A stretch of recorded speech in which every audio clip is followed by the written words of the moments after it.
हुजूर फरमाने लगे, तुम्हें पता है तुम्हें जो रिस्क दिया जाता है वो तुम्हारे ज़ईफ़ों की वजह से दिया जाता है। ये जो तुम्हारे घर में पैसे आते हैं, ये जो तुम पर फजल होता है, ये जो लोग तुम्हारा इकराम करते हैं, ये जो दुनिया तुम्हारे लिए उठ के खड़ी होती है, और ये जो लोग तुम्हें एजाज देते हैं, और ये जो तुम्हारी झोलियां भरी रहती हैं, हुजूर फरमाने लगे तुम्हारे ज़ईफ़ों की वजह से रिस्क दिया जाता है। याद रखना, हर चीज के पीछे मेहनत नहीं होती, बहुत सारी चीजों के पीछे दुआ भी होती है। कभी माँ के हाथ उठे थे, उसने कहा था अल्लाह मेरे पुत्र ਨੂੰ इन्ना दई को सांभे आना जाए। कभी बाप ने कहा था कि इसने मेरी खिदमत की है, भूखा नहीं मरेगा कभी भी। वो कभी जो इल्तजा है, वो दुआ है, वो जो बरकत है तुम्हारे घर में, वो जो बूढ़ों के साथ तुम्हारा रवैया आला तरीन होना चाहिए, उस पर यार नए सिरे से गौर करने की जरूरत पड़ गई।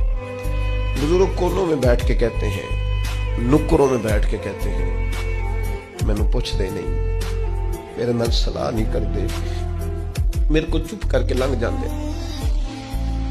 मैनू तो कोई पुछदा है तो मैं चुप करके कहना बच्चे बड़े नेक ने, बड़े अच्छे ने, लेकिन मैं कैसे अपने पेट से कपड़ा हटाऊं।